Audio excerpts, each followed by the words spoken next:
District reporter Murtaza Bhutto Kashmir Guddu वासी 25 वरियन के नौजवान शाहनवाज पुट रसूल बख्श सोलंकी पंजाब कोर्ट केस बुज़दिल सां चक टेट के रवासण 22 वरियन की बसरा धीअ मोहम्मद पठान चांडियो सां कंदकोट की अदालत में प्यार जो परणो करे छॾियो।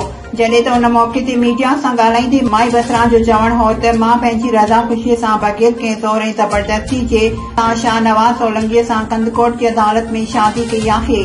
जॾहिं त मुंहिंजो अॻूणो मुड़ुस इमरान जंहिंखां 6 महीना अॻु तलाक थी चुकी आहे पंहिंजे रिश्तेदारनि शरीफ लतीफ़ वज़ीर सिद्दीक़ रमज़ान ऐं ॿियनि सां गॾिजी मूंखे ऐं मुंहिंजे मुड़ुस खे कूड़े केसनि में फसाइण ऐं जान खां मारण जूं धमकियूं ॾेई रहिया आहिनि। जॾहिं त हिननि तरफ़ां मूं ते ऐं मुंहिंजे मुड़ुस शाहनवाज मथां अगवा जा लॻायल इल्ज़ाम बेबुनियाद सम्झा वञनि। हुननि IG Sindh DIG Larkana SSP Kashmir Amjad Ali Sheikh ऐं वस वारनि खां घुर कई आहे त असांखे तहफ़ुज़ फ़राहम कयो वञे।